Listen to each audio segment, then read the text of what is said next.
dabali ba lajena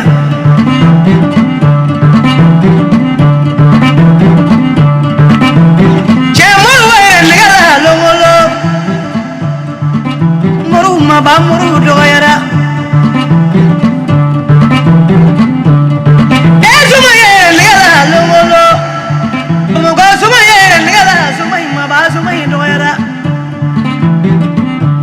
teneba kuma jemo we jemo ga ne ko na na mara fa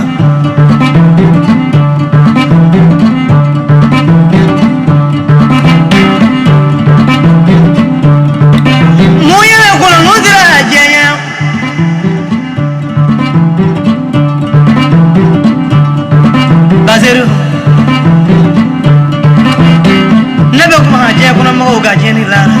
mo ga sabale mo ga na cheme kuma suma nye me kuma muru nye cheme kuma jine du nye to ga na me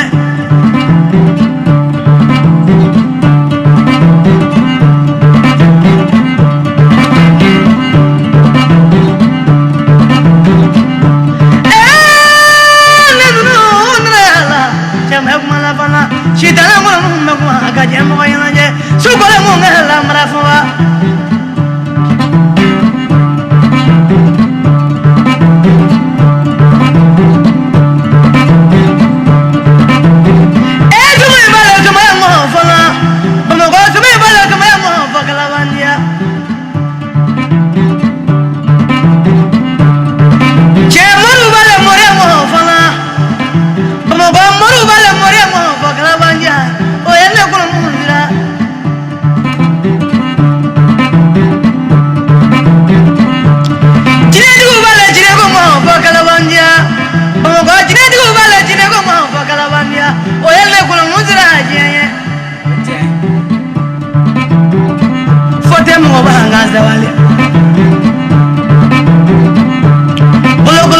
mo di ja fanda ndiga shila maya tiga muri bla kula du tigi tela changana ma ale mame fana yemande ai me ngonu wayna me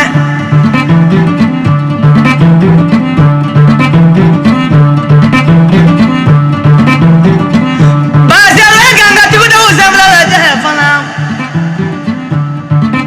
ni ala tigu da uzamla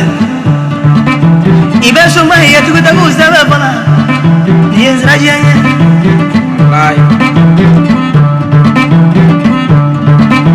bazaro ga tigu da uzamla bila fana liye tigu da uzamla bila chebe muru ye kala banyola ni va mrazira la jeye bye full for the ten bazaro ga tigu da uzamla bila fana ni sira tigu da uzamla ibajina tigu ye kala banyola ni va mrazira la jeye kala jeye mo ya gra ya sawali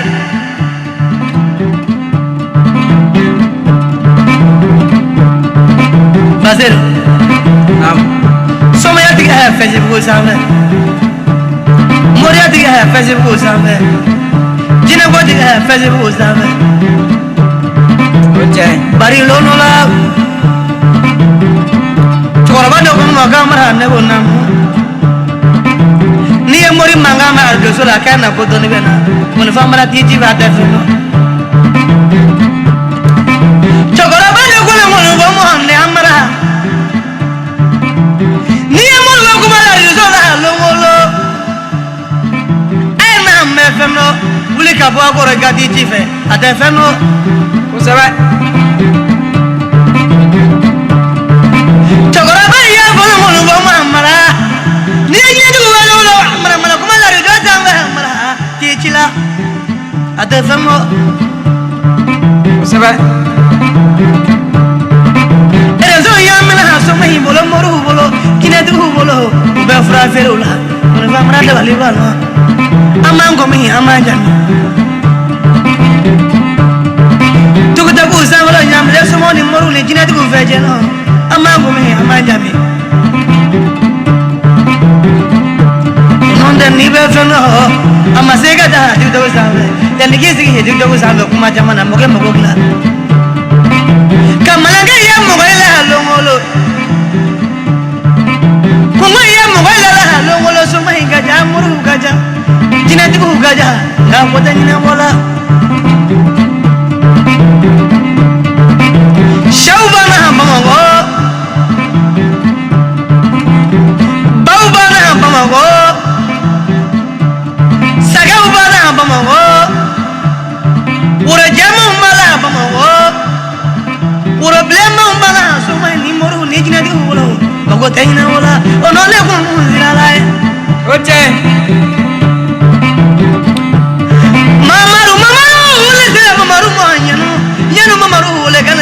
Bariga, domle ya nani ngugo ya bariga nye, abariga mungusila ne takunya kili, mamaru kale gamma korobo, atene nenga, mamaru takuma yola hafanga, mamaru bama hatanga diulu, mamaru takuma tukuta uzabe fanga, jenu na ya mamaru ko hafanga, apa matanga dengulo, sawa, niki ngura kengo suga. Mamuru bama tanga demange inu nanga mawole gafana ale tak ma Facebook usabe mamuru bama afana ke alai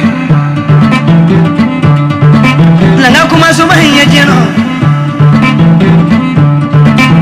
soma igame kula nula ma gamiri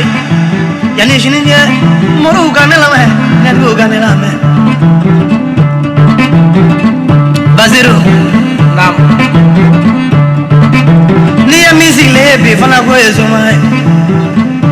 na yesangle ngasi kisela savila ni mame kabe kasola ibamba kamle muzoko aferi lola ono le kuna nozira jeno oche bazerni ame ko mingala jine tigiye sangle sigisa savila ni mame kabe kasola ibamba kabe giniala ono nozira jene foi boni tende Baziru ni emi me fana ko gale muriba he fana sangale samvila ni o sega sega he oh nati kasola fana abe muzo ga farila onone ko munzira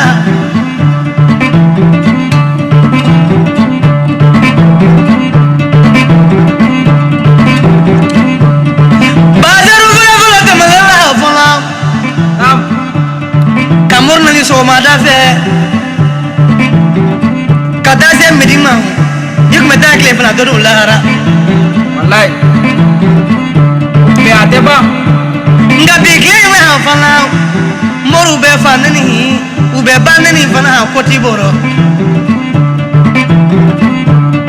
moru be bu ho fe ni baro aline ma fa jemo ka ngaso mi jeno za oche bazani ko suma do ya kile gamba fanga kataje fitri mo fanga ikumida lara osaba moru bele ni fende baro boy samu be bu ko fende baro boy uba bele ni fende baro boy ufa bele ni fende baro uba bu ko fende baro o israje anga dunia ini semua ega dunia ini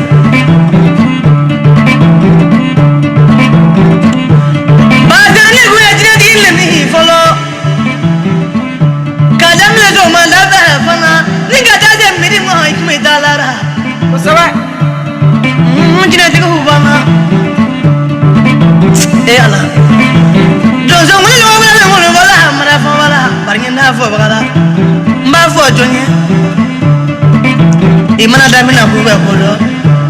ibazo ebe politiki la jana we nesira fana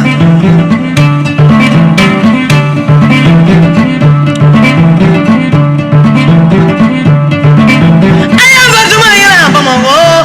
ka bomuru yana bamango ninga bajina du yana bamango kwa kama ngende mo yakla kanganza balite kanga koranya ini globala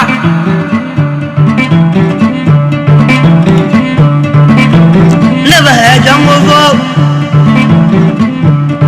ramane funga bariganya neba jango le fangle mariganya neba jango le jagdembre sile me joran neba jango le ana matrawle sile me joran neba jango le ya nyama jo na matenge dawda siribe flaga wulega naba dongele siribe sungalo barganye chamanu masuga basiru mengo ni ba joneba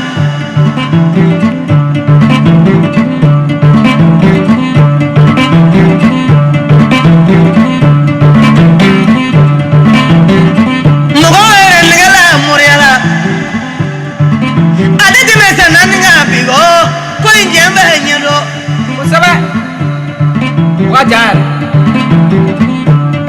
mole buwe ngala sumayala adedi mesana ninga bigo ko injembe nyendo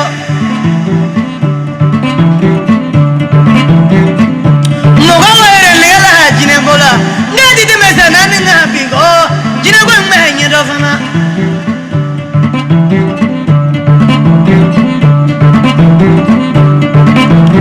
Basiru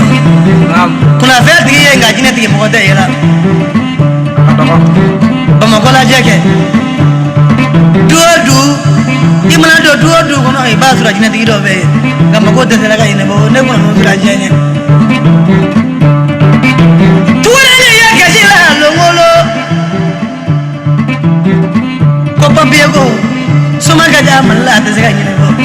Modibo bɛ jamana in kɔnɔ o tɛ ka se ka ɲinɛ bɔ gasi la longolo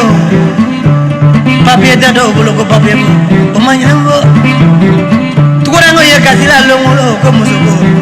soma ibane ba faga ni chef gala ataka sika nyine bo no ne kuno no ga jine tese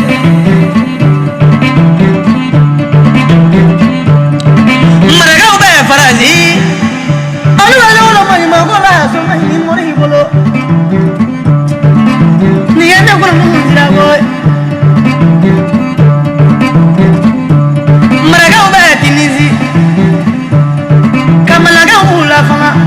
Maragao ba Faransi kamalagao mula fana Maragao ba Ameriki kamalagao mula fana usaba Maragao ba Italy kamalagao mula fana